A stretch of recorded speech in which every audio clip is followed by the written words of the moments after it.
Sing mbau reksa ril bengkok.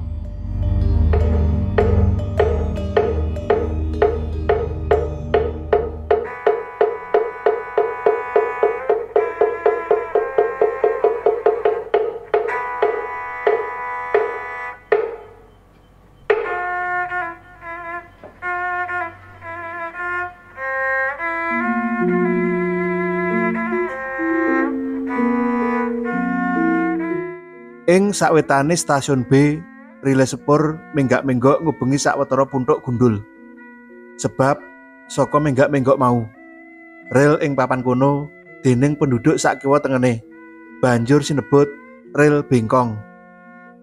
Sing dadi rembug rame ing ngendi-ngendi. Jarene ril bengkong mau malih dadi angker. Sebab kerep kanggo nglalu sawetara wong wadon. Wis ana wong wadon 3 sing lalu ing papan kono sarana nabrak sepur. Sepisanan Katijah, rondo enom saka desa Pakis sing lagi ngandhut 3 sasi. Sebab pacare ora tanggung jawab lan Katijah ora betah dirasani tangga teparone. Banjur nekat nabrak sepur pas kira-kira ndungkap isak. Banjur korban kapindho, Sulastri, prawan desa Beji sing ora kuat nyangga wiring bareng diruda peksa bapakne kualon. Apa maneh wiji kang ditandur bapakne kualon ing guwa garbane wiwit tukul dadi gatra uga nabrak sepur ing wayah bengi. Dene sing pungkasan Karni sing ditinggal bojone minggat sebab kedanan sawijining WTS nglalune uga wayah bengi. Nabrak sepur paste jurusan MSY mau. Mula masinis sepur laste dadi ngati-ati yen liwat papan kono. Kudu waspada aja nganti ora ngonangi wong sing niat arep mati nglalu ing papan kono. Kejaba sorote lampu loko digawe luwih padhang, lakune sepur uga dadi alon. Wektu iku taun 1960-an. Sepure isih akeh migunakake loko uap durung loko diesel kaya saiki. Klebu sepur jurusan SY mau. Suarane sing bekos-bekos kaya ambekane buta. Gek nerajang wengi sing peteng dedet pisan. Nuhake swasana tintrim sing gawe mengkirike githok. Apa maneh gerbonge isih saka kayu kang cendelane akeh sing wis rusak ora bisa ditutup. Angin wengi sing atis padha playon lewat cendela. Jalari lilin-lilin sing madangi gerbong kerep mati. Sing kerep bengok-bengok yen petengan kuwi rak penumpang-penumpang wadon jalaran saka wedi. Luwih-luwih yen sepure liwat ril bengkong mau. Ceritane masinis Tarmijo sing kerep nglakokake sepur laste jurusan SY marai githok merinding. Jarene Tarmijo sing wis dadi masinis 15 taunan iku. Ing sawijining bengi nalika sepure liwat ril bengkong mau, weruh ana regemenge wong wadon ayu ngadang ana tengah ril. Sebab dikira ana wong wadon arep nglalu maneh. Mula sepure banjur direm ngeget nganti gerbonge padha tumbukan pating glondang. Tujune ora ana sing guling.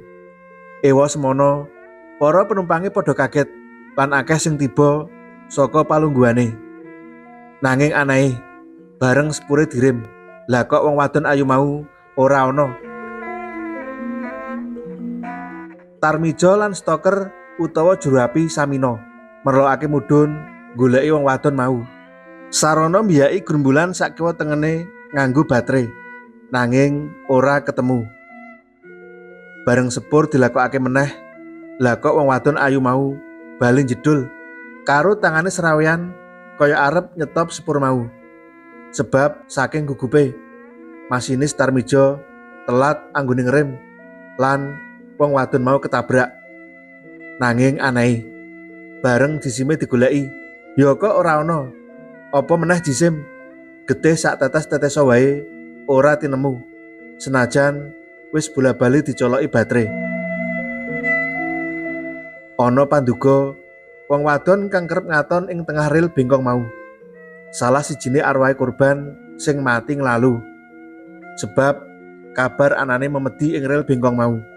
saya ngombro-ombro. Jalari akeh wong sing ora wani numpak sepur laste. Bakul-bakul sing biasane mulih bengi lan dadi langganane sepur laste mau. Pilih mulih awan. Senajan dagangane durung entek, jalari penumpang sepur laste dadi sudah akeh. Apa maneh bareng ceritane dibumboni maneka warna sing numpak sepur esuk utawa awan melu dadi wedi. Ing sakwijining dina ana nom-noman sing umure kira-kira 20 taun. Pawakane gedhe dhuwur, jaketan kandel lan nganggo topi.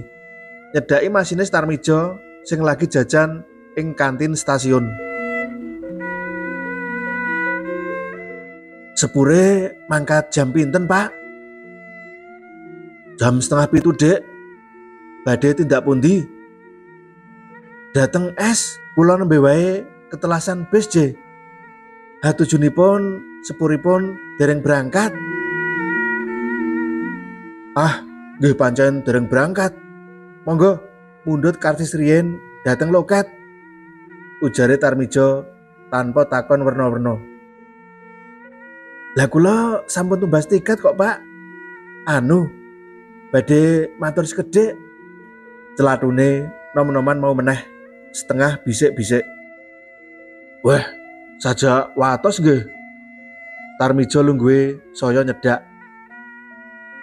Anu, Pak, menawi kepareng kula mangke nderek numpak ing loko. Loh, kok aneh sampean? Loko niku hawane benter lan reget. Saene lenggah ing gerbong kemawon. Gerbongipun kathah ingkang glondang kok. Nggih, kula ngertos, Pak. Ning sepisan malih kula nyuwun palilah panjenengan supados saged manggen ing loko. Kula sanes penumpang gelap kok, Pak. Ha menika karcis kula. Tarmijo kewuhan anggone arep nuka. Pungkasane nglilani. Waton ora dingerteni kondektur. Awit penumpang sing mlebu loko ora oleh ndak ngrepoti masinis lan stoker. Anggone nyambut gawe. Pun mangke panjenengan badhe pirsa menapa sebabipun kula kok milih numpak ing loko. Celatune nom-noman mau meneh. Nom-noman mau banjur nraktir Tarmijo lan kanca kancane sing jajan ana ing kantin kono. Sajake nom-noman mau wong becik lan kantonge kandel. Bubar nraktir isih nukake rokok kang niyate ora nyogok. Dupeh diolehi numpak ing loko. Bareng sepure arep budal, nom-noman mau wis munggah loko. Lagi wani ngadeg. Sakwise sepure adoh saka stasiun Y. Cekaking cerita, stasiun B wis kliwat. Ana penumpang papat sing mudhun ing stasiun mau. Sepure banjur mlaku meneh. Akeh penumpang sing keturon lan ana sing etok-etok turu. Bareng sepure arep ngambah rel bengkong sing kondang angker iku. Pundhuk-pundhuk gundul ing sakiwa tengene rel katon pating renggunuk medeni. Dasare mendunge wiwit sore. Gandul ing langit. Masinis Tarmijo wiwit ngrindikake lakune sepur. Sedelo-sedelo tuwat-tuwit bale dionekake nyuwek sepining wengi. Napa anu, Pak? Niki sing diarani rel bengkong? Nom-noman mau bisik-bisik. Enggih, papan mriki angker. Mila kedah ngatos-atos. Wangsulane Tarmijo karo pandelengane terus nyawang ngarep. Dalan ngarepe sing kesorotan lampu loko. Katon padang jinglang. Nganti kodhok-kodhok sing pencolotan ing sawah katon cetha. Lakune sepur terus gremet. Nelusuri rel sing menggak-menggok lan deter munggah kuwi. Nom-noman mau dadi kaget bareng krungu suarane wong wadon kang tulung-tulung memelas. Dheweke banjur njawil Tarmijo lan stoker lagi yo. Sing dijawil sakwise nulas sedilo. Bali nyawang ngarep tanpa kumecap apa-apa.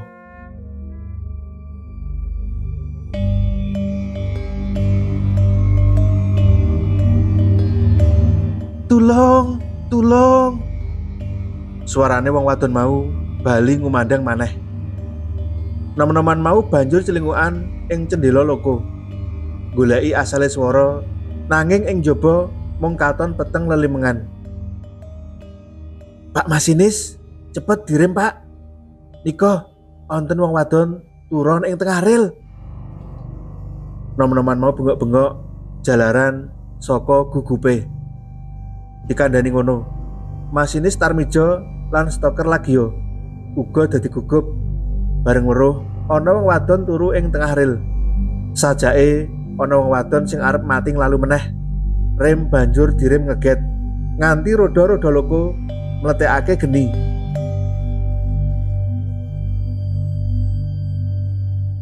"As, keparat wong wadon kurang pegawean." Tarmijo miso-miso.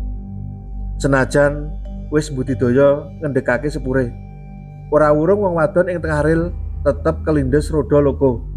Ora kober sambat. "Aduh, cilaka tenan. Sepure nabrak wong maneh ya," ujare Tarmijo marang stoker Lagio karo nangis guguk. "Marai wong wadon mau nekat. Sida kena urusan maneh awake dhewe jo." Lagio katon pucet guayane. Rambutnya dijambaki dhewe. "Wah, ana apa meneh iki?" Penumpang-penumpang padha pateng brengok karo anguk-anguk cendela. Sabar Bu, sabar Pak. Katuran lenggah kemawon, mboten wonten napa-napa." Kondektur Lagio nyoba nentremake para penumpang. "Nanging lah kok sepure mandeg dadakan nang tengah bulak niki wonten napa? Napa mogok?" Mbok Bakul sing lungguh gerbong tengah padha pateng cerai ora karuan.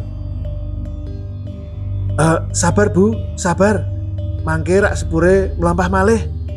Sepisan malih, sabar nggih," ujare kondektur Lagio karo akon para penumpang supaya lungguh meneh ing panggonane dhewe-dhewe. Sakwise dikandani, akeh-akeh para penumpang dadi aring terus bali lungguh maneh. Nanging ana sing depipis inceng-inceng cendela karo ambekane ngangsur-angsur. Nom-noman nyolowati mau banjur njaluk marang Masinis supaya sepure diundurake. Uga njaluk supaya stoker lan kondektur ora mudhun. Wong dheweke sing arep mudhun kanggo nemoni wong wadon nyolowati mau. Sing banjur diuduni jebul isih meger-meger urip senajan mentas keplindes sepur. "Dek, dalu-dalu kok wonten mriki menapa amargi kesasar utawi kesah sak purung-purung saking griya?" Pitakoni nom-noman mau karo nyedhaki wong wedok sing ndeprok ing tengah ril. Nanging senajan wis ditakoni bola-bali, wonge tetep ora semaur. Malah tangise sangsaya banter. "Mangke menawi panjenengan tasih wonten mriki, nguatosi lho. Saged ketabrak sepur malih. Panjenengan iku tasih enem," ujare nom-noman mau meneh karo gandeng ngajak ninggalake papan kono. Nanging wong wadon sing kebayak lan jarike lungset mau tetep mbeguguk. Suwening suwe nom-noman mau dadi jengkel. "Kula mboten perlu dipun tulung, mboten wonten gunane. Kula niki rak wong wadon sengsara, gadah kekasih tega pisah tanpa pamit," guneme wong wadon mau ing antarane tangise. Sajak ketus bareng krungu ukarane wong wadon mau. Nom-noman mau dadi ketarik terus nyorotake baterene madangi raine wong wadon mau. "Wo, kok kowe Katijah?" "Oh." Nom-noman mau banjur mundur-mundur bareng weruh sapa sak temene wong wadon kuwi. "Mas Harsono, kowe tansah teka arepa rep ing kene, Mas?" Bareng sak pandurat kekarone padha kagete terus rerangkulan kenceng karo tangisan. Masinis Tarmijo lan stoker Lagio saya madangake lampune loko. Dadi kami tenggengen bareng weruh sesawangan ing ngarepe. Lah kok nom-noman mau malah rerangkulan karo demit sing mboreksa ril bengkong mau. Mengko gek uga demit sing kamanungsan, embuh saking anyele, embuh saking wedine. Masinis Tarmijo banjur mlakokake sepure banter, nabrak wong loro sing padha rerangkulan ing tengah ril mau. Sakwise kedadian kuwi, ril bengkong kono malih aman. Ora ana demit sing ganggu gawe meneh. Ana Panduga bareng Arawe Katijah ketemu Arawe Harsono, kekasih sing tiwas ngalami kacilakan lalu lintas ing kutha es. Dadi tentrem lan mulya ing alam kalanggengan.